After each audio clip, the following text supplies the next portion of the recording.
Ahora sí estamos listos. ¿Están preparados en Juan 15? Bueno, quiero que si usted está tomando notas en esta noche le ponga el tema Aprendiendo a llevar fruto. ¿Cómo se llama el tema? Aprendiendo a llevar fruto. Quiero, antes de leer el texto, o mejor no, vamos a leerlo, y ya luego, ¿verdad? Me va a servir de plataforma lo que quiero explicar. Verso 5. Juan 15, verso 5 dice, yo soy la vid, y vosotros, ¿qué dice? Los pámpanos. El que permanece en mí y yo en él, lleva mucho fruto, porque separados de mí nada podéis hacer. Luego fíjense el 6, el que en mí, ¿qué dice? No permanece, será echado fuera como pámpano, y se secará, y los recogen, y los echan en el fuego, y arden. Si permanecéis en mí, mis palabras permanecen en vosotros, pedid todo lo que queréis, y os será hecho. Verso 8, para terminar, dice, en esto es glorificado mi Padre, en que llevéis mucho fruto, y seáis así, ¿qué dice? Mis discípulos. Quiero, al introducir esta enseñanza, quiero explicar un poquito por qué es tan importante. Si ustedes notan las predicaciones en Casa de Oración allá en Nueva York y acá, yo enfatizo mucho los frutos. Las enseñanzas yo las enfatizo basada muchas veces en los frutos, porque Jesús dijo, por sus frutos los van a conocer. Entonces, de la única manera que podemos saber si estamos en Dios, si vamos bien, si somos aprobados por Dios, es únicamente cuando caminamos viendo el fruto desarrollarse en nosotros. Ahora, yo sé que todos queremos llevar fruto, hemos entendido que si no llevamos fruto, ¿verdad? Es una evidencia de una fe muerta. Entonces, ahí es donde yo siempre me gusta enfatizar las enseñanzas en el fruto. Yo quiero explicar qué diferencia, antes de entrar en la enseñanza más en el tema, qué diferencia hay entre obras, buenas obras, y frutos del Espíritu. ¿Qué diferencia hay en eso? ¿Por qué? Porque muchas personas fuera y dentro de la iglesia piensan que si hacen cosas buenas, son aprobados por Dios. Y hoy queremos por lo menos entender lo más básico de qué diferencia hay entre buenas obras y fruto de Dios. Por ejemplo, cuando usted le predica el Evangelio a alguien, inmediatamente le saca su lista de buenas obras. Te dice, yo no necesito a Dios. No te lo dice así, pero te dice, ¿verdad? Yo no bebo, no bailo, no brinco, no salto, nunca he matado, qué sé yo. Y saca una lista supuestamente que es aprobada por Dios según ellos, ¿verdad? A veces pensamos que medimos nuestra bondad ante Dios por la lista de cosas que hemos hecho buena, ¿verdad? Y etcétera, etcétera, ¿verdad? Pero la palabra nos enseña de que lo único que Dios aprueba como buena obra es el fruto que produce el Espíritu en el que es nacido de nuevo. Por esto es que es tan importante nacer de nuevo, porque si cualquier persona pudiese hacer buenas obras, mi pregunta es, ¿para qué vino Cristo? ¿A qué vino Cristo a morir en la cruz? ¿Fue el sacrificio de Jesús de una manera universal, que todos ya son salvos sin aceptarlo como único Señor? La palabra no nos enseña eso. Dice que a los que le recibieron y en su nombre creyeron, Él les dio potestad, ¿de qué? De ser hechos hijos de Dios. Fíjense, la palabra hechos significa crear de nuevo. Entonces, aunque fuimos una vez creados en Dios, físicamente somos seres humanos, pero ahora le dice el Señor a Nicodemo en Juan 13, es necesario nacer de nuevo. ¿Qué significa nacer de nuevo? Bueno, cuando una persona que no ha recibido a Jesús como su único Salvador, alguien le predica el Evangelio y se lo expone de la manera, con sus implicaciones más simples de la Biblia, recibe al Señor en su vida como su dueño. Esa es la implicación. Cuando Dios, porque solamente Dios sabe el que sí lo recibió y el que no lo recibió, podemos hacer confesiones orales, pero Él es el que sabe el que lo recibe. Cuando la persona abre su corazón genuinamente, el Señor deposita en su corazón la semilla. Antes de leer y continuar leyendo, quiero que vayamos a Mateo 13. Vamos a ver un ejemplo con la parábola del sembrador. Mateo 13. En esta historia Jesús está ejemplificando con la siembra de agricultura ¿Cómo es que la palabra tiene efecto en los seres humanos o en el corazón del hombre? Quiero que vean en el verso 18, Mateo 13, verso 18.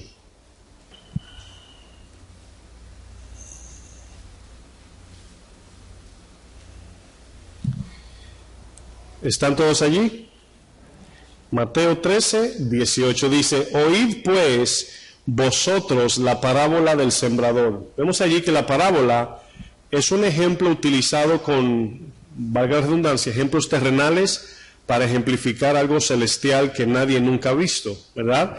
Para que los que estaban allí pudiesen entender el mensaje de Jesús, como lo espiritual es invisible, ellos no lo podían ver, Jesús tenía que transmitir el mensaje a una idea visible y que ellos reconociesen, para que ellos la relacionaran con lo que Jesús estaba diciendo. Entonces Jesús utiliza una parábola o una metáfora de un sembrador. La mayoría o todos eran agricultores, ellos entendían exactamente lo que significa sembrar. Por eso se llama la parábola del sembrador. Dice verso 19, cuando alguno oye la palabra del reino, y aquí oír, está hablando del oído físico, quiero que vayan clasificando este oído. Cuando alguno oye la palabra del reino, luego dice, y no la entiende. Aquí vamos a ver cómo es que se entiende la palabra. Dice, viene el malo, ¿quién es el malo? Satanás, dice, y arrebata lo que fue sembrado en su corazón. Este es el que fue sembrado junto al camino. Aquí aparece el primer corazón. El primer corazón es aquel que cierra su corazón a la palabra de Dios por amor a este mundo. El que ama este mundo, según la Biblia nos enseña, está bajo el dominio de Satanás. Eso es lo que dice, viene el malo y le arrebata la semilla. Verso 20, aquí viene el segundo corazón. Y el que fue sembrado en pedregales, este es el que oye la palabra, fíjense que todos oyeron, y al momento la recibe con gozo, o sea, se emociona, pero no tiene raíz en sí, sino que es de corta duración, pues al venir la aflicción o la persecución por causa de la palabra, luego tropieza. ¿Qué está diciendo? Que una vez recibe el mensaje y dice, wow, la palabra me gustó, la palabra estuvo bonita, me ministró, me habló. Pero cuando viene la implicación de esa palabra, la persona dice, no, pero tanto así no. Y tropieza. Bueno, el verso 22 habla del tercer corazón.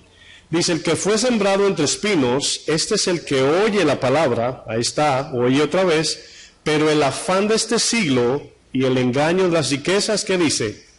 Ahogan la palabra y se hace, o sea, no lleva fruto. ¿Por qué? Porque para recibir el mensaje de Dios, la palabra de Dios, nuestro corazón debe de estar limpio y vacío y preparado para recibir la semilla. Si usted va a sembrar y cuando usted hace el hoyo, ¿verdad? Usted se encuentra con ramas y piedras, etcétera. ¿Usted siembra así, con todo y lo que hay allí? ¿Qué usted tiene que hacer? Tiene que limpiar la tierra. Entonces, la idea del texto es que si venimos con cosas en nuestro corazón a escuchar el mensaje de Dios, quiere decir que vamos a condicionar el mensaje. Vamos a decir, bueno, Dios dice que yo debo seguirle de todo corazón, pero es que yo amo esto. En esa persona la semilla no tiene fruto, no lleva fruto, mucho menos la entiende. Vamos a ver el cuarto corazón. El cuarto corazón nos representa, por así decir, por fe a todos nosotros, los que queremos la palabra de Dios. Más el que fue sembrado, ¿qué dice? En buena tierra. Buena tierra, está hablando la tierra limpia, pura, ¿verdad? Fértil, pero está representando el corazón que está limpio. Y el corazón limpio aquí no es el que no peca, es el que ha decidido sacar todos sus amores de este mundo y únicamente permitir que el Señor more allí. Esa es la tierra aquí fértil, la buena tierra. Y fíjense lo que produce en buena tierra, oigan bien. Este es el que, número uno, ¿qué dice? ¿Qué dice? Oye. Ahora, ¿notan que todos oyeron? ¿Todos me escuchan, sí o no? Bueno, todos estamos escuchando la palabra. Número uno, ese es el que oye. Pero luego dice, y entiende. Ahora, aquí hay una implicación. Este no solamente oyó con el oído, sino que también escuchó con el corazón. Por ejemplo, voy a hacer ejemplos para que no se queden sin entender. Cuando un soldado que decidió ir a la milicia se va a su zona de, vamos a decir, donde está la base, ellos están en un lugar donde lo único que hacen es ejercitar su milicia. Andan uniformados, con su cabecita bien afeitada, ¿verdad? Y cada vez que su superior lo llama, oigan bien, cuando el superior llama al militar, el militar siempre viene con el corazón dispuesto a hacer todo lo que le diga su superior. ¿Están de acuerdo con eso? O sea, no va el militar en camino, bueno, vamos a ver qué dice, a ver si me conviene. No, ya decidió negar su vida y venir a la milicia. Significa que el corazón de este muchacho, muchacha, militar, ya viene predispuesto, oigan bien, a recibir la orden de su superior. ¿Hasta ahí están conmigo? ¿Están ahí? Ok. Eso significa que para el militar o la militar poder responder a la orden dada, necesita olvidarse de todos sus deseos. Necesita negarse a todo lo que ese militar anhela. Pablo le dijo a Timoteo, en 2 Timoteo, dice, el que milita se abstiene de todo, no se enreda en los negocios de la vida, a fin de agradar a aquel que lo llamó por soldado. Entonces, cuando oímos la palabra, podemos tener dos tipos de actitud. Una solamente para saber o para oír. Pero la segunda es, quiero oír porque quiero obedecer. En ese, la palabra produce fruto, porque el corazón está abierto. Y la semilla bajó hasta el centro del corazón, y es ahí donde vamos a ir entendiendo que una vez la semilla entró en el corazón, produce fruto. Si la semilla no llega a la profundidad de la tierra, no produce fruto. Si la tierra tiene, vamos a decir, espinos y alambres, y vamos a decir piedras y sucio, la semilla no se puede desarrollar. Mucho menos si no tiene profundidad, no puede absorber por las raíces el agua para crecer, para que cuando salga el sol, que representa las aflicciones de este mundo, podamos permanecer de pie. ¿Hasta ahí me entendieron? Entonces vemos aquí que verso 23, es el que oye, entiende la palabra y da fruto. Ahora, notan que el cuarto va a dar fruto porque va a dar fruto. O sea, al 100% lo va a dar. Dice, puede que dé 100%, al 60% o al 30 por 1. Esa es la idea. Por cada semilla puede que se produzca 3 árboles, 60 árboles o 100 árboles o frutas, lo que produzca la semilla. ¿Qué he explicado? Bueno, lo siguiente, si la palabra de Dios no entra en nuestro corazón, nunca e imposiblemente daremos fruto. Si usted tiene tierra, vamos a decir un patio en su casa y tiene tierra fértil, vamos a decir que es fértil la tierra. Y usted se levanta en la mañana y mira la tierra y dice, muy bonita la tierra, vuelve y se acuesta y vuelve y se levanta. Y un día usted dice, qué raro que la tierra no ha producido nada. A usted le sonaría eso como medio irónico, ¿sí o no? ¿Por qué? ¿Quién me ayuda? Porque no se ha sembrado nada. Entonces, la única buena obra que Dios recibe es la que es producida por su palabra. La única.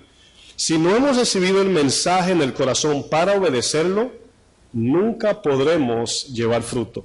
Aquí la pregunta que sigue es, ¿solamente pastor o hermano tengo que escuchar la palabra y luego qué hago? Bueno, dice 1 Corintios que Pablo sembró y Apolos regó. En ese texto nos damos cuenta que una vez viene la siembra, necesitamos la misma palabra que también representa el agua, para que le eche agua a la semilla. Pero tenemos que hacer algo, hermanos, y es aquí donde viene el problema de nosotros los cristianos, retener la semilla. Porque la semilla representa la palabra. Y hay 4 tipos de voces. Está la voz, luego lo voy a explicar, la animal, terrenal, diabólica y la de Dios. Las otras 3 proceden de Satanás y vienen por medio de, lógicamente, la carne, el mundo, etc. Cuando estudiamos la palabra de Dios, lo que estamos haciendo es aprendiendo a escoger y a discernir la voz de Dios y la voz del mundo. Vamos a 1 de Juan, por ejemplo. 1 de Juan, capítulo 2, perdón. Y vamos a ver el verso 15. Verso 15. Me dicen amén cuando lleguen. Ahora es aquí donde tenemos la batalla. ¿Por qué? Porque el deseo de mi corazón es lo que va a definir lo que quiero, a quién quiero obedecer. A veces, hermanos, y esto es algo que uno, por causa de que uno enseña la palabra, como que uno lo ve más, ¿verdad? Y uno, cuando se examina el corazón, uno se siente y dice, tenemos una tendencia humana a decir cosas que no sentimos. A veces yo digo para calmar la conciencia. Y le preguntas a un cristiano, ¿cómo estás? Nunca te van a decir, estoy mal con Dios. Te dicen, ahí voy, en victoria, es un proceso, ¿verdad? Nunca decimos, estoy mal con Dios. ¿Cuántos han escuchado a un hermano? Si lo han escuchado, 1 de 1,000,000, yo creo. ¿Cómo está, hermano? ¿Cómo está el caminar cristiano? Mal. Estoy en desobediencia. Es muy raro eso. Siempre decimos cosas como para no darnos tan duro, como para no ser realista. Y este texto en el verso 15, fíjense lo que dice. Dice, no améis al mundo. ¿Qué es el mundo aquí? Nos está diciendo que odiemos el mundo y que odiemos la gente. No se está refiriendo a eso. La palabra mundo se está refiriendo a lo que Romanos 2 se le llama la corriente, Efesios 2. La corriente, el sistema, el pensamiento terrenal que procede de la boca de Satanás. Eso es lo que está diciendo. El mundo, dice la palabra, está regido por el príncipe de las tinieblas, ¿verdad? Dios creó al hombre, a Adán y Eva, le entregó la creación y Adán se la entregó a Satanás por desobediencia, se dejó engañar y le quitó la autoridad. Satanás vino a ser el príncipe y tomó el lugar de Adán. En Lucas 4, ahí está la tentación a Jesús. Y le dice Satanás, le dice, si tú te postras a mí, te doy los reinos porque a mí me fueron entregados. Y si me adoras, te los doy. Esa es la guerra de este mundo, ¿verdad? Que Satanás indirectamente no tiene una oficina que tú vas y le dices, dame una mansión y yo firmo mi alma. No funciona así. Simplemente el hecho de tú dar tu vida por este mundo es como si fuera a firmar un acta de decreto a Satanás y le perteneces, por así decir, ¿verdad? Hay películas que dicen, le vendiste tu alma al diablo. Yo no dudo que haya una comunicación, ¿verdad?, bilateral de que lo suceda, yo no lo dudo, pero aquí estamos hablando de la realidad de la palabra de Dios, que nos dice que cuando amamos este mundo, estamos entregando nuestra voluntad a Satanás. Eso dice la palabra. No améis al mundo ni las cosas que están en el mundo. Si alguno ama al mundo, el amor del Padre, fíjense lo que dice, no está en él. No está, o sea, ni aparece. Porque el corazón fue diseñado por Dios para retener un solo Dios a la vez. No podéis servir a dos señores, a dos dioses. O amarás al uno y menospreciará al otro. Quiere decir que no podemos amar un poquito a Dios.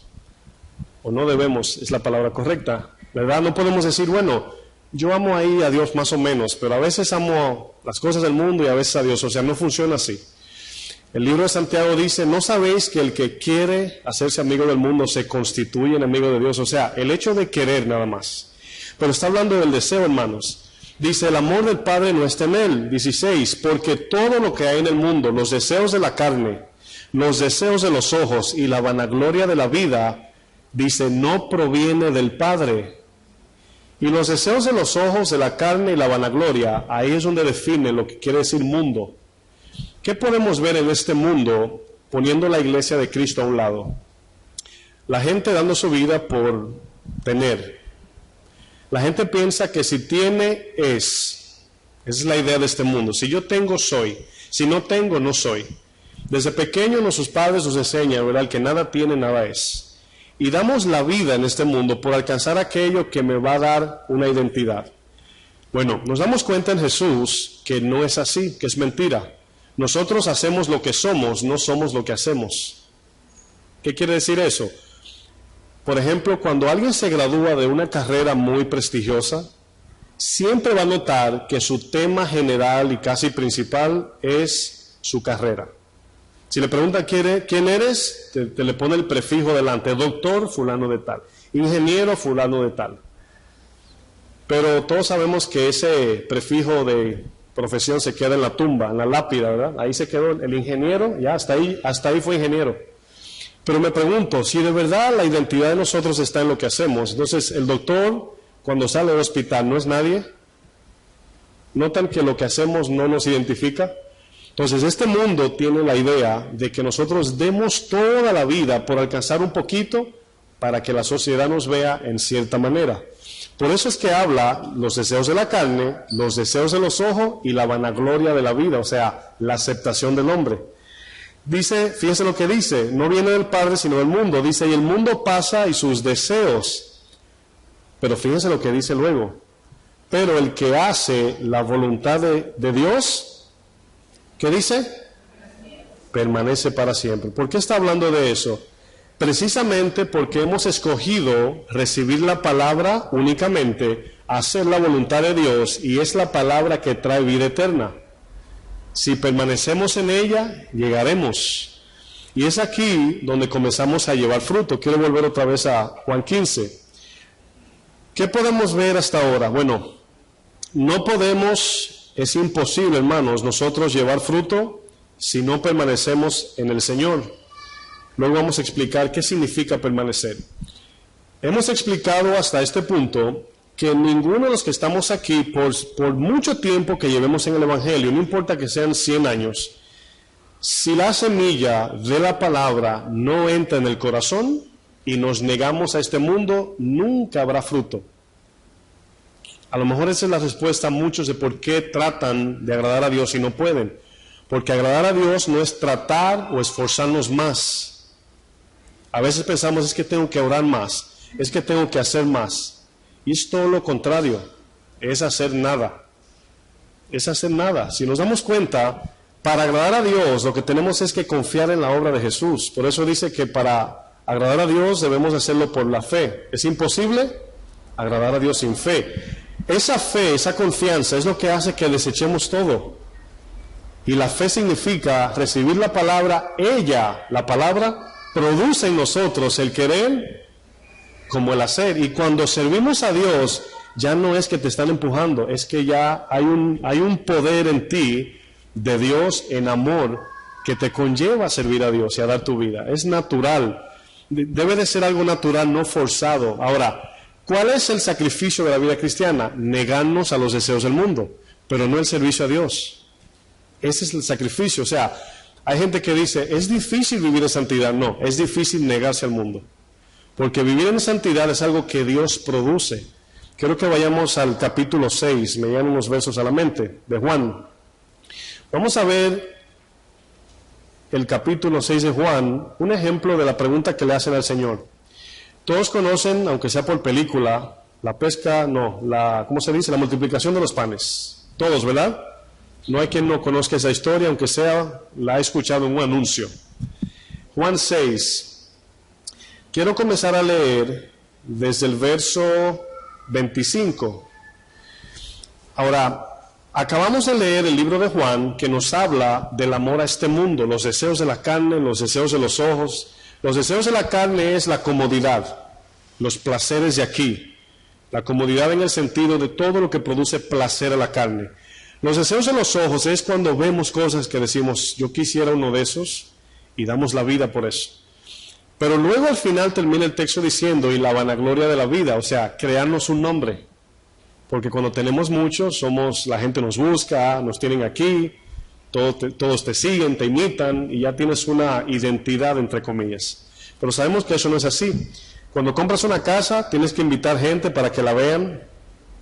Claro, no es el caso de todos, pero siempre que veo que alguien compra una casa grande, comienzan las invitaciones a llegar, como nunca han invitado a uno al apartamentito que entras así, pero compré una casa grande y ahí está todo el mundo invitado. ¿Por qué? Yo le digo a mi esposa, quieren enseñarnos la casa. No está mal eso, pero entendemos lo que están haciendo. Mira qué bien estoy. Ven a ver mi casa, la ponen en el Facebook, etcétera, etcétera. Pero ¿por qué no me invitó a su humilde casita antes? Porque no querían que viesen esa parte mala de ellos. Entonces, vivimos bajo un sistema que nos quieren hacer creer que si tienes, eres. Y todos como cristianos sabemos que no es así.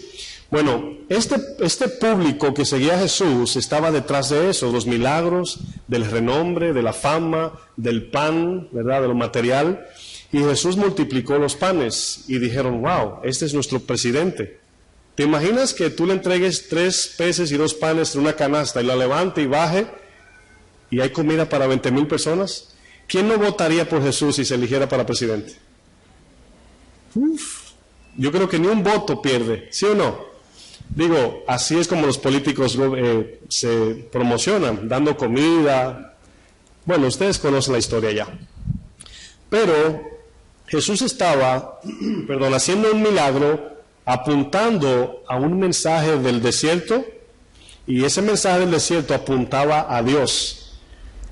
El mensaje de la multiplicación de los panes era, acuérdense de lo que pasó en el desierto. ¿Quién fue que envió el pan?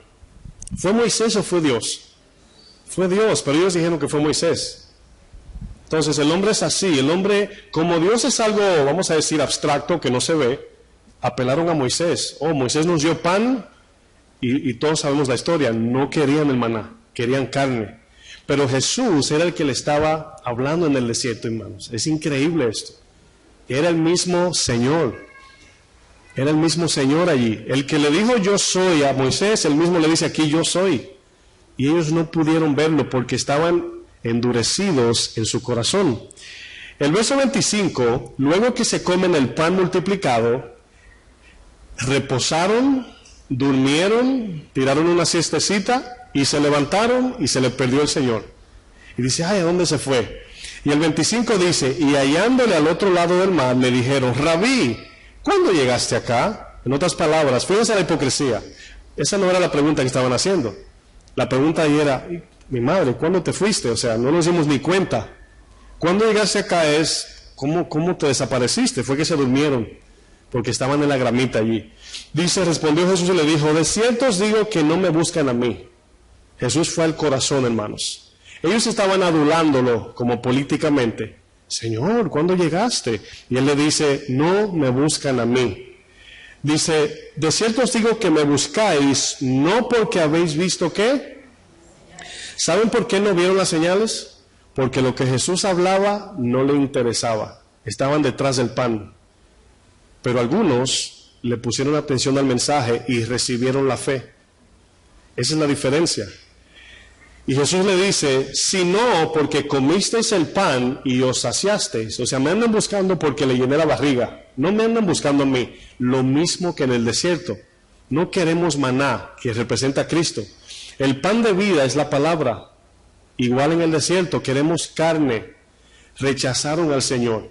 Por eso es que usted ve una iglesia, ¿verdad?, hoy, y la ve muy iluminada, muy grande y llena, y usted pone el oído y el mensaje es, tráeme tu dinero y vas a ser rico. Ese es el mensaje de hoy, el que atrae a la gente. ¿Por qué? Porque esa gente andaba detrás de Jesús buscando lo suyo. Pero luego tú oyes en otra iglesia, santidad. ¿Qué dijo? No hay nada. Nadie quiere eso, porque nadie quiere al Señor ya. Y aquí esta gente no lo buscaban a Él, buscaban el pan y los peces. Jesús lo sabía, pero fíjese el 27. Jesús le dice, trabajad no por la comida que perece, sino por la que a vida eterna, ¿qué dice? Permanece, la cual el Hijo del Hombre os dará, porque a éste señaló el Padre. Fíjense la palabra trabajar. Esta palabra es la misma palabra de Mateo 11. Venid a mí los que están cansados, trabajados. La palabra trabajar significa ansiedad espiritual. ¿Se acuerdan cuando una palabra que usamos, por ejemplo, como, wow, qué trabajoso es esto? Pero no refiriéndonos al trabajo físico, sino a la dificultad de alcanzar la saciedad de la vida. Eso significa trabajar. Jesús no le está diciendo, no trabajen. La palabra dice que el que no trabaja, que no coma. Él está hablando al corazón. O sea, trabajar aquí es no des la vida, porque el trabajo es un horario de tal hora, y es una parte del día. Dice, trabajad no por la comida, o sea, no den su vida por la comida física, sino den su vida por la comida que permanece a vida eterna. El 28 dice, ahora quiero que noten lo que he venido preguntando, ¿cuál es la diferencia de buenas obras y fruto de Dios. Ellos le preguntan en el 28, entonces le dijeron, quiero que note la pregunta, ¿qué debemos hacer? ¿Vieron la pregunta? ¿Qué debemos, qué dice? Hacer para poner en práctica las obras de Dios. Tenían un concepto de que podían agradar a Dios por medio de sus obras. Quiero que vayan viendo punto por punto. ¿Qué puedo hacer entonces para ganarme el favor de Dios? Están preguntando. Ahora yo les pregunto, ¿qué podemos hacer para ganarnos el favor de Dios? Nada, nada, absolutamente nada, nada. Y esto a ellos yo sé que le voló la tapa de los sesos porque ellos conocen la ley. Y el 29 dice, respondió Jesús y les dijo, esta es la obra, ayúdenme, de Dios, no del hombre. Miren, cuando el joven rico, la historia del joven rico, vino a Jesús, el joven rico venía con una lista de buenas obras. Y venía con una actitud como, maestro, he venido a buscar mi ticket para el cielo. Venía corriendo y se postró. Quiere decir que traía una buena actitud, ¿sí o no? Le dice, ¿qué tengo que hacer? La misma pregunta, para entrar al cielo. Jesús le dice, conoce los mandamientos. Ahora Jesús comenzó a exponer su corazón, no mates, no robes, y él dice, todo, desde niño los he cumplido, todos. Ahora, esos fueron los 6 mandamientos de los 10, faltan 4. No había, porque dice Santiago 2:10 que el que rompe una ley es culpable de todas. Y dice, ok, está bien, dijiste que los 6 cumpliste, te falta una. Y dice él, dime Señor, vende todo lo que tienes y dáselo a los pobres y sígueme y tendrás tesoro en el cielo. ¿Qué le está diciendo a él? ¿Que si regala el dinero como buena obra se gana la salvación? No. Le dijo, amas el dinero y tu Dios no es mi Dios sino el dinero. Y para poder morir a tu Dios tiene que darlo todo. Cuando cambies tu Dios, entonces yo puedo entrar en ti y tendrás riquezas en el cielo. Ahora, este joven era rico, lo dice la Biblia. Los discípulos estaban así allí, mirando a un hombre que desde el punto de vista humano era envidiable, porque no rompió la ley según el hombre y tenía fama, dinero, reputación, etc. Me imagino que los galileos vinieron del campo y están ahora en Jerusalén viendo al joven rico como un ejemplo a seguir y Jesús lo condenó. Y ellos se quedaron así, diciendo, el joven rico cumple todos los mandamientos, tiene dinero, tiene reputación, es un líder en la sinagoga. Y preguntan ellos, ¿quién entonces podrá ser salvo? Porque ellos estaban pensando, si él haciendo eso no es salvo, ¿qué será de mí? Su mente estaba basada en buenas obras. Mientras más hago, más soy. ¿Lo pueden notar? Jesús le dice, ciertamente para el hombre es imposible, pero para Dios no, porque para Dios no hay nada imposible. ¿Qué le dijo el Señor? Fíjense lo que dice Juan, volviendo al texto. Le dijeron entonces, ¿qué señal pues haces tú para que veamos y te creamos? ¿La fe es por ver y creer o por creer y ver? Bueno, ellos están aquí ahora exigiéndoles, ok, no podemos hacer nada, entonces muéstrame quién eres tú para saber si de verdad vales la pena. Esa es la pregunta que están haciendo. ¿Verdad? ¿Qué señal tienes? O sea, hazte un milagro para ver si podemos confiar en ti, sin saber que tenían a Dios cara a cara, hermanos. ¿Qué significa Immanuel? Ahí estaba el Señor, frente a frente a su creación. Y luego dice, ¿qué obra haces? Aquí es milagros. Y comienzan ahora a jactarse con lo que Moisés hizo. 31. Nuestros padres comieron el maná en el desierto, como está escrito. Yo me imagino, según la vibra del texto, se están jactando. Pan del cielo les dio a comer. Están menospreciando a Jesús, quiero que noten.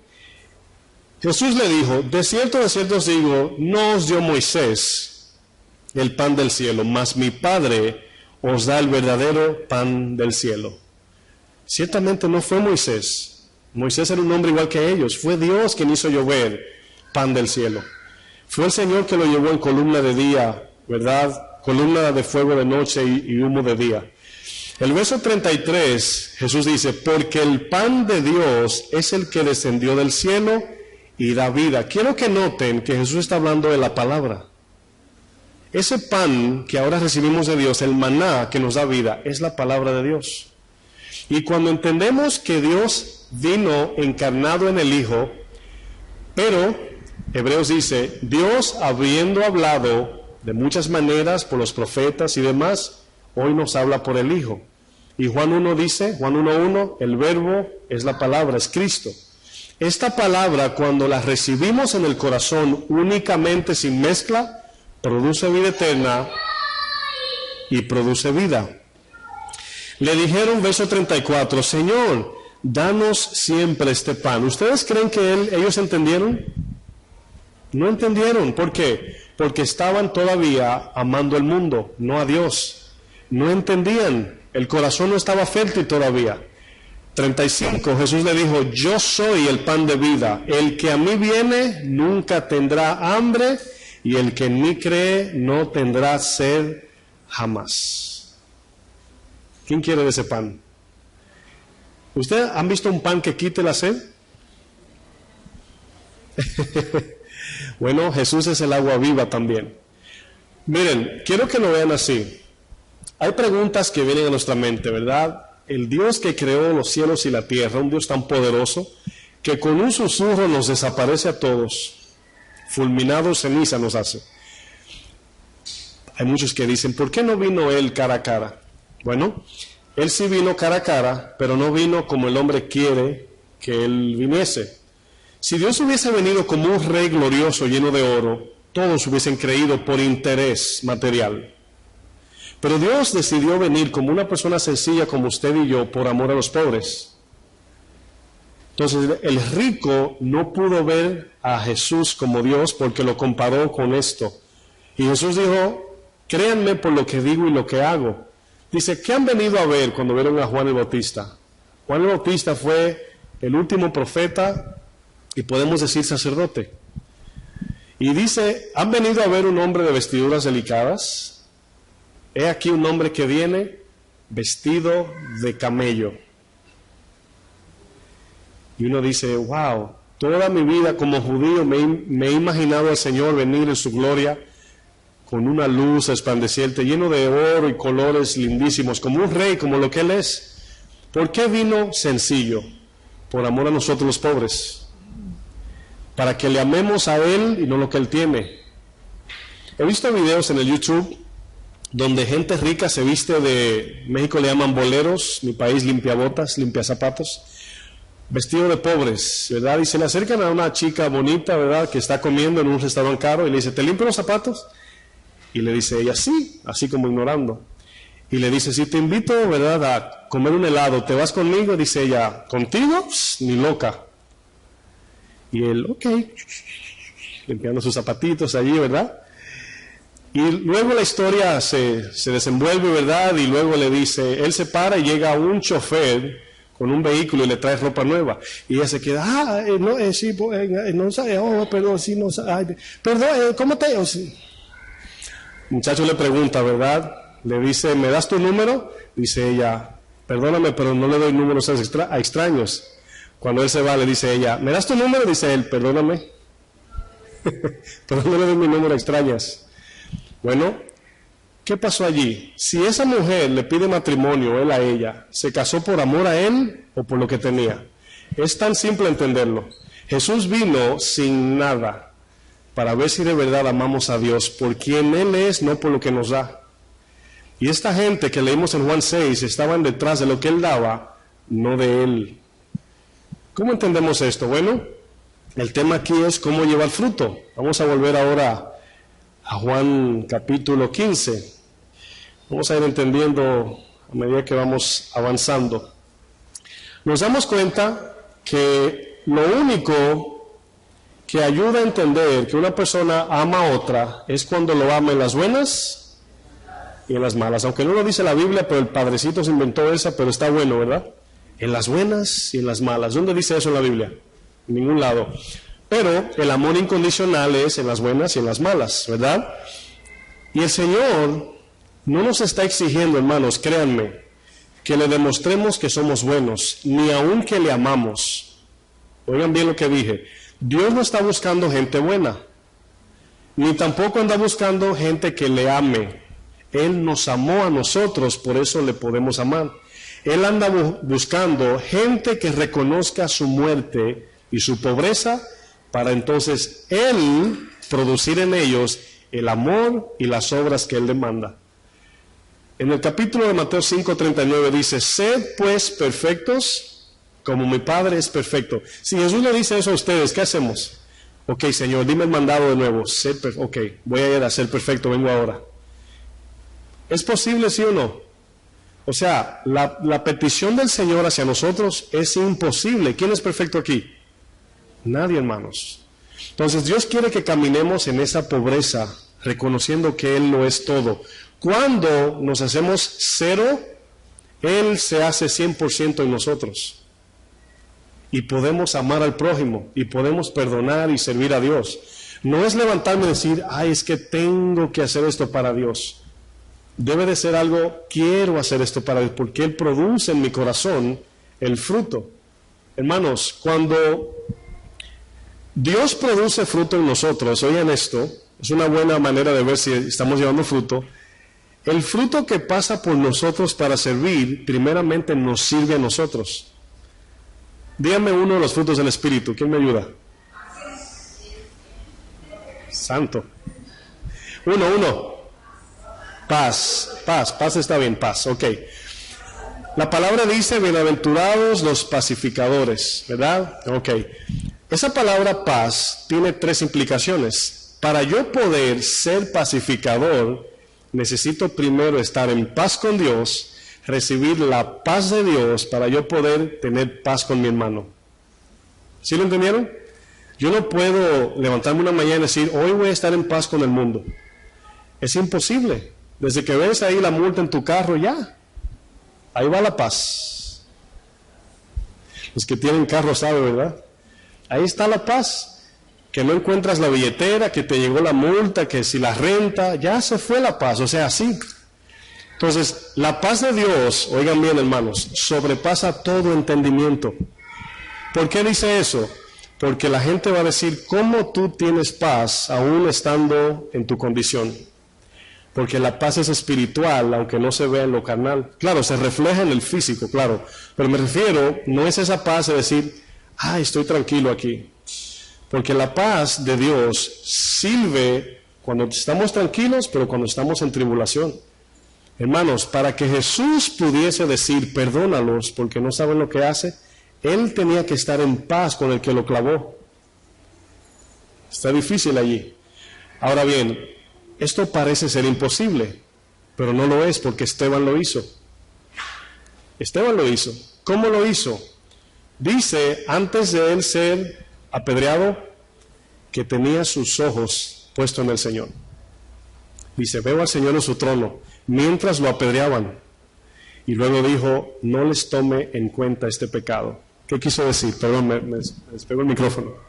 ¿Qué quiso decir esto, Esteban?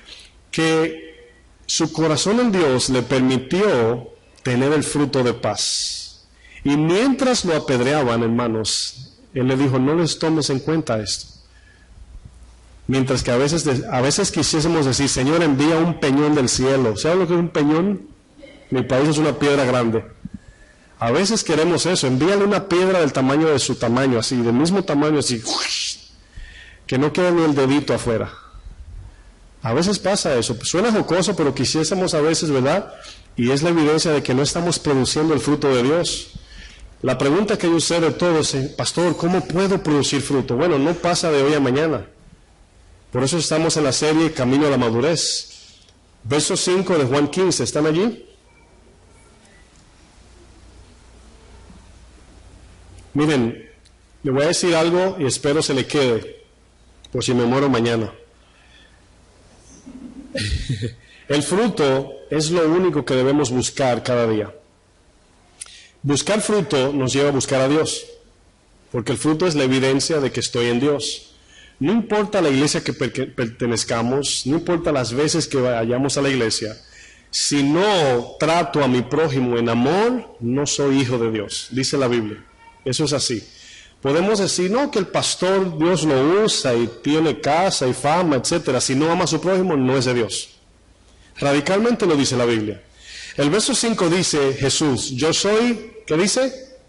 La vid. ¿Qué es una vid? Bueno, todos entendemos que es un árbol de uva, o puede ser un árbol que produce fruto. Pero yo quiero que noten que luego dice, y vosotros sois los pámpanos. Ahora bien, para que un pámpano, que significa rama, pueda llevar fruto, ¿qué tiene que hacer la rama? Nada tiene que hacer, permanecer en la vid. Claro, la palabra figurativa aquí nos habla que somos ramas, tenemos una voluntad, nos podemos conectar y nos podemos desconectar. ¿Cómo desconectamos? Nos desconectamos y nos conectamos a Dios como rama. Vamos a verlo, vamos a entender primero la vid. Por la vid es donde sube la savia. La savia representa el Espíritu Santo. ¿Se acuerdan de las lámparas de las viudas, de las vírgenes clases? En Mateo 25 hay 10 vírgenes, 10 tienen lámparas. Lámpara es solamente una vasija. Yo siempre, esa es mi percepción, veo que las 10 eran cristianas. Y las vasijas representan en lo que Dios nos ha creado, lo que Dios ha hecho de nosotros, vasijas de aceite. Cuando Dios nos dio el nuevo nacimiento, nos cambió la naturaleza. Ahora tenemos o somos vasijas, ¿verdad?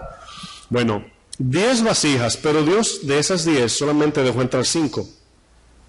Y a las 5 que dejó entrar era porque tenían su aceite. El aceite representa el Espíritu Santo. Primera de Juan 2:27 le llama al Espíritu la unción. Si usted se va al Antiguo Testamento, cuando ungían a un rey, era con aceite. Era representación del Espíritu Santo. Bueno, si mi vasija no tiene aceite, significa que yo no puedo iluminar a nadie. Esa es la idea de la lámpara. Bueno, aquí Dios nos hizo ramas, ¿sí? ¿Verdad? Bueno, somos ramas por naturaleza, pero nos injertó en la vid. Ese es el nuevo nacimiento, nos dio una nueva naturaleza. Pero por cuanto tenemos una voluntad, nosotros ahora tenemos que permanecer, lo dice el texto, el que permanece. El Salmo 91, ¿quién se lo sabe? El que habita, el que significa específicamente el que decida. El que habita al abrigo del Altísimo, entonces por consecuencia morará bajo la sombra del Omnipotente. El que no habita al abrigo del Altísimo no morará bajo la sombra del Omnipotente. Lo mismo del texto, el que permanece en mí y yo en él, este lleva fruto. El que no permanece en mí, está fácil entender. ¿Qué estoy haciendo? Estoy repitiendo cosas muy simples para que vivamos una vida dependientes de la vid y no de lo mucho que hago para Dios. Porque es posible que hagamos mucho y Dios nos diga, apartaos de mí, hacedores de maldad. ¿Se acuerdan de Mateo 7:21? Señor, en tu nombre hicimos esto. En tu nombre, eso me acuerda a mí cuando yo iba a coger un fiao, dicen en mi país, a crédito, a nombre de mi mamá. Dice mamá que me dé un pastel, siendo mentira. Y mi abuela con la correa, el cinturón, yo le decía, mamá, en tu nombre pedí el pastel. En tu nombre pedí, ¿verdad? Pero, ¿qué estaba haciendo ella? No me mandó a hacer eso. El nombre de ella tenía una autoridad allá en la barra. Le decimos barra donde venden todo tipo de cosas. Su nombre tenía una autoridad. Yo fui en el nombre de mi abuela. Ellos me dieron un crédito en su nombre. Bueno, los demonios salen en el nombre del pastor, ¿sí o no? No. ¿En el nombre de quién? De Jesús. Entonces, el hecho de que alguien haga un milagro, ¿verdad?, no significa que están bien con Dios. ¿Me estoy a entender? Porque la gente cuando va a la iglesia ve al que está predicando y hizo algo maravilloso, un milagro, y dice, ¡ay, el hombre de Dios! Y ya cree que es de Dios. Dice la palabra, por sus frutos lo van a conocer, no por los milagros. En ningún lado dice por milagros o por los dones.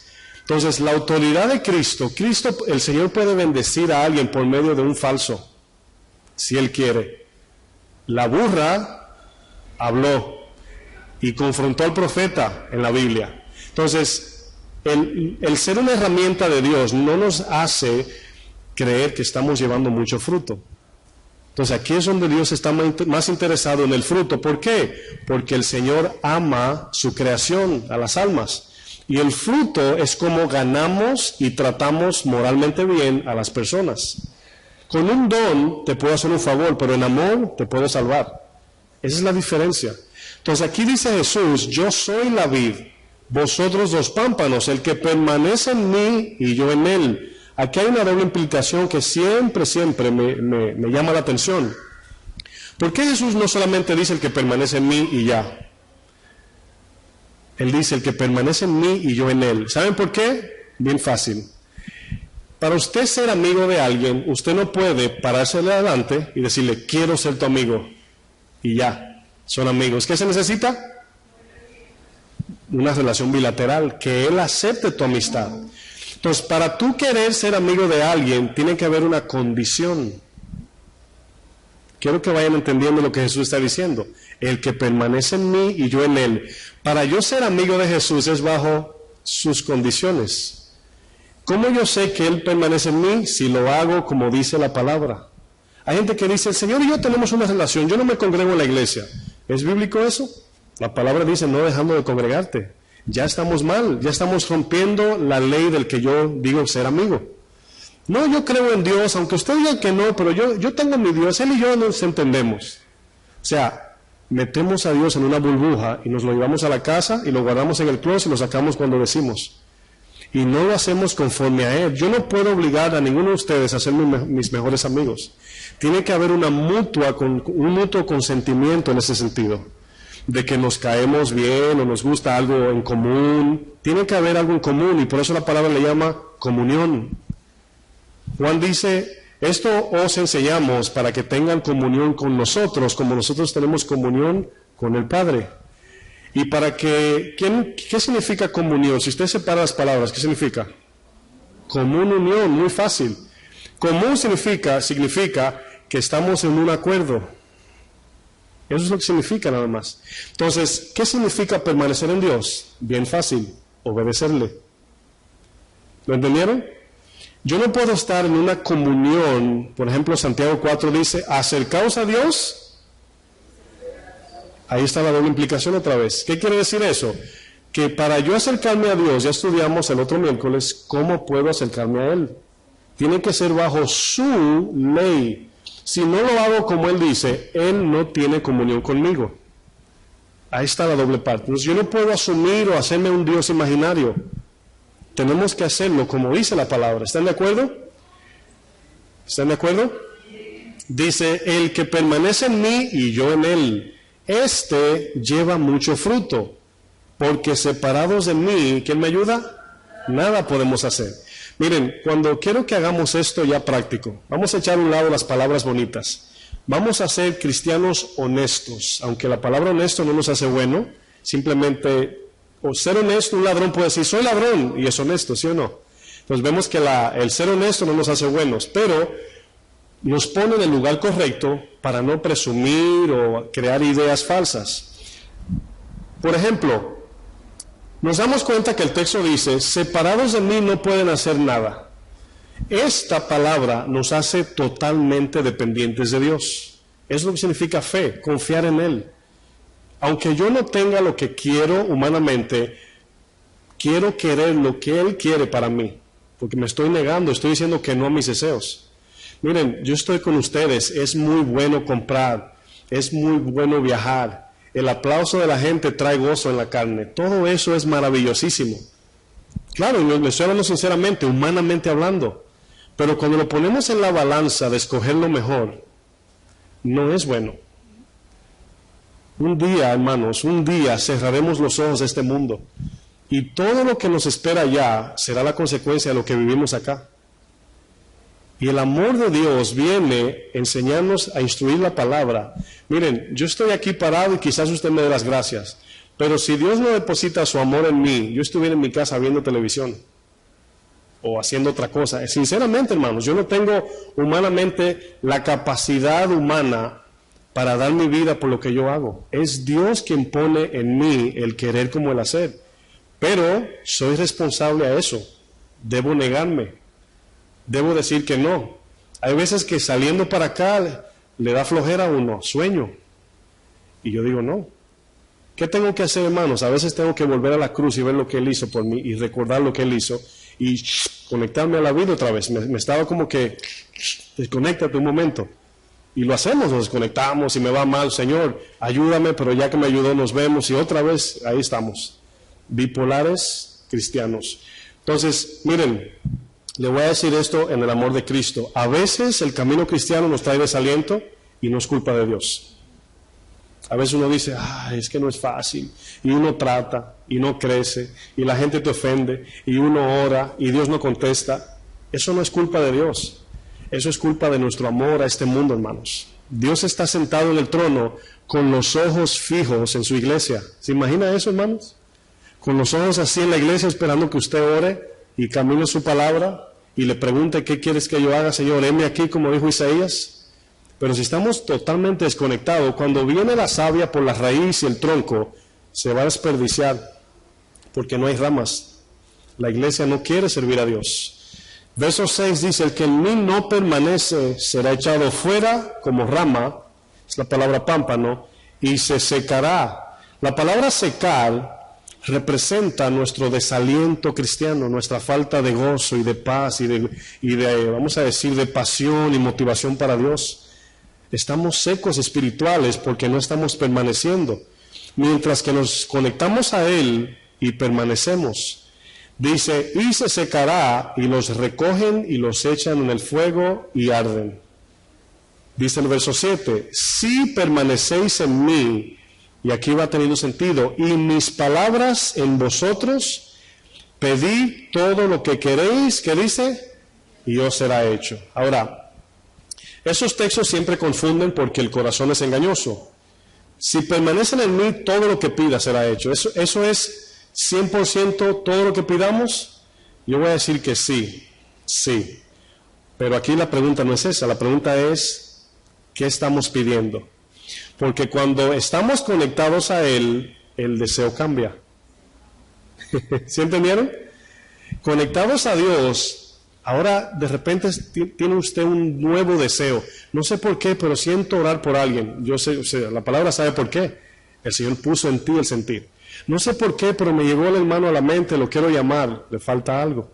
No sé por qué, pero quiero ir al hospital. Ese no sé por qué significa, no vino de mí.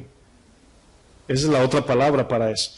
Y por eso es que cuando nos conectamos a Él, nuestros deseos son purificados y nuestro corazón es transformado. Y ahora ya no queremos las cosas de este mundo. Ya comenzamos a odiarlas porque va muriendo. Hacer morir lo terrenal, se muere buscando lo celestial. Yo no puedo dejar morir a este mundo, pero quedarme sin buscar nada. Pero si estoy conectado a la vid, se entiende fácil porque en Romanos 8:13 dice, si vivís en la carne moriréis, mas si por el Espíritu hacéis morir las obras de la carne, viviréis. Dice el texto, por medio del Espíritu hacemos morir. ¿Cómo es eso? Bueno, piensa en alguien, en un amigo, que usted tiene, un buen amigo que tiene 10 años que no lo ve, de la escuela, de su barrio, de su país. A ver si tiene el mismo anhelo de verlo de cuando se despidieron. La falta de relación mata el amor. Por eso es que tenemos que llevarnos nosotros. Hay veces que usted cuando vino a este país, usted llamaba a sus familiares 3 veces al día, pero ya luego diario, una vez, luego semanal, luego mensual, luego cada 4 meses, y ya te dice la familia, hace tiempo que no me llamas. ¿Cierto o no? Yo estoy ahí también, tenía mi familia loca cuando llegué aquí. Me decía, ya, vete a acostar, me decía mi papá. Pero llegaban momentos que 1, 2, 3 semanas sin llamar. A veces 3 meses sin llamar. Porque se va muriendo el amor, porque nos desconectamos. Entonces la separación produce sequedad, muerte. Por eso es que cada día tenemos que caminar conectados a la palabra de Dios. Si no, no podemos producir nada. ¿Están aquí? Como dicen algunos en México, ¿sí, verdad? Dicen los chicanos, enoja. Verso 9 dice, vamos a ir entrando en qué significa permanecer. Como el Padre me ha amado, así también yo os he amado. Nos preguntamos, ¿cómo nos amó Jesús? Dice que se entregó. Él se entregó. Fíjense lo que dice, permanecer en mi amor. ¿Cómo permanecemos en el amor de Dios? Señor, ¿cómo es esto? Y aquí es donde Dios va llevando desde un ejemplo metafórico a un mandamiento abstracto, luego a un mandamiento natural, muy fácil. Dice, si guardareis mis mandamientos, permaneceréis en mi amor. ¿Cómo podremos amar? Permaneciendo en su palabra, cada día.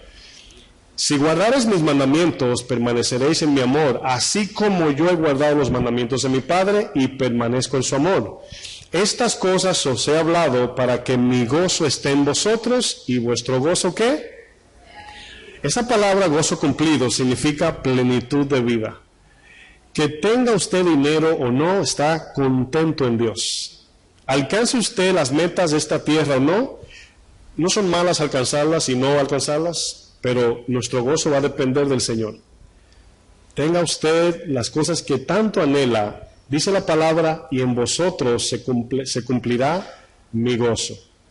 Pablo era un hombre que vivía lleno del Señor, completo en el Señor, pero tenía una parte que se le vaciaba. ¿Saben cuál era? Los perdidos. Él decía, obedezcan la palabra para que mi gozo sea completado. Él estaba completo en Dios, él estaba cumplido, pero había un dolor que todavía cargaba y era la iglesia. Es posible que estemos contentos en Dios, pero siempre habrá esa tristeza por los perdidos, esa tristeza por el que no quiere recibir a Dios. Y cada día buscamos la manera de cómo llevar el mensaje para que todos conozcan al Señor. Y aquí es donde quiero terminar con Filipenses 3, para ver nada más la actitud de Pablo. Filipenses 3, y ahí concluimos. Quiero que vean como ejemplo el corazón de Pablo. Pablo entendió que el amor de Cristo era lo más importante. Van a notar cuando yo lea el amor de Cristo, la palabra de, no dice a. El amor a Cristo es el que procede de nosotros a Él, pero el amor de Cristo es el que Él produce en nosotros. Amén. Bueno, dice Pablo, porque a lo mejor suena un poco raro para algunos que no conocen la Biblia, quiero hacer un contexto. Pablo era un hombre, por así verlo como ese tiempo, un empresario realizado con mucho dinero, mucha fama, y un hombre religioso de la iglesia. Ese es Pablo, el que él va a describir con mucho conocimiento, un maestro de la palabra. Y él, cuando le habla a la iglesia de Filipenses, le está hablando de que no se jacten como cristianos, sino que sean humildes. Y él dice, si ustedes quieren jactarse, yo puedo más que ustedes, ¿verdad? Y fíjense cómo dice el verso 1, 3:1. Por lo demás, hermanos, gozaos ¿en quién? En el Señor. A mí no me es molesto el escribirlo las mismas cosas. Si ustedes notan, yo repito mucho las cosas y los temas no me molesta. ¿Por qué? Porque así como Pablo, las repeticiones hacen hábitos y los hábitos prácticas, las prácticas es la que produce el fruto. Entonces es importante esto. Dice, y para vosotros es seguro, guardado de los perros. La palabra perros es una palabra figurativa de los pecadores allá en Filipos. Dice, guardaos de los malos obreros, guardaos de los mutiladores del cuerpo. Allí mutiladores eran aquellos paganos que todavía vemos gente que se mutila para hacer ofrenda a los dioses. ¿Conoce gente que se va de rodillas de una milla a otra? Es similar, o sea, sacrificio del cuerpo para ganarse el favor de los dioses. Entonces, en ese tiempo existía eso. Y le dice más adelante, verso 3, porque nosotros somos la circuncisión, los que en espíritu, ¿qué dice? Ahora, ¿por qué dice en espíritu y no dice en carne, en cuerpo o en alma? Los salmistas decían, alma mía, alaba a Jehová. Pero el Señor le dice a la samaritana, es necesario que en espíritu y en verdad. Lo que significa es que recibimos primero el nuevo nacimiento, un espíritu nuevo. Y luego, por medio de ese espíritu, recibimos la palabra. Y de allí sale la obra espiritual. Esa es la idea. Dice, los que servimos en espíritu a Dios y nos gloriamos en Cristo Jesús. no teniendo confianza en la carne. ¿Lo tienen ahí? O sea, confianza en nuestra fuerza humana. Dice, aunque yo tengo también de qué confiar en la carne, si alguno piensa que tiene de qué confiar en la carne, yo más. Y aquí comienza Pablo a sacar su currículum, ¿verdad? Circuncidado el 8º día, del linaje de Israel, de la tribu de Benjamín, hebreo de hebreos, en cuanto a la ley fariseo, en cuanto a celo perseguidor de la iglesia, en cuanto a la justicia de la ley, irreprensible. Y aquí vemos a un Pablo que cuando alguien lo ve dice, nadie como ese hombre, ¿verdad? Verso 7, pero cuántas cosas eran para mí ganancia, las he estimado como pérdida por amor de Cristo.